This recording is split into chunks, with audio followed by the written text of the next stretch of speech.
Programang ito ay rated SPG, striktong patnubay at gabay ng magulang ang kailangan. Wala na ngang nagawa si David kundi sumama kay Ramon sa ospital para makipagkita kay Marites. Pero planado na ni David ang lahat. Nauna na sa ospital ang kanyang mga tauhan na tatambang kay Ramon.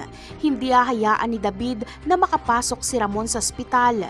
Minabuti ni David na siya daw muna ang papasok sa ospital para tingnan sa loob kung maraming pulis na bantay. Kahit walang bantay na pulis ay sasabihin ni David kay Ramon na maraming mga pulis at nang sa ganon ay sa likod ng ospital dumaan si Ramon. Umaayon ang sitwasyon sa mga plano ni David dahil nakapwesto na si David mula sa malayo at siya mismo ang babaril kay Ramon gamit ang high power na sniper. Kailangang mapatay ni David si Ramon bago pa ito magkausap ni Marites. Dahil kapag mangyari ito ay siguradong mabubuko na si David dahil sasabihin ni Marites kay Ramon na kaya nagalit ng gusto si Tanggol kay Rigor dahil nalaman niyang hindi niya ito tunay na ama. Nangangahulugan lang na hindi pa nakikita ni Tanggol ang kanyang totoong tatay at nangangahulugan din na impostor ang kinikilalang anak ni Ramon.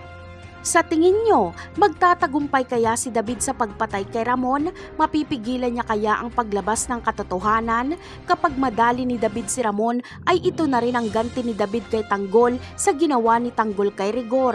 Tatay sa tatay ang gantihan. Ano kaya ang magiging reaksyon ni Rigor kapag sa kanyang paggising ay malaman niya ang lahat ng kalokohan ni David, pati ang pagpatay nito kay Camille?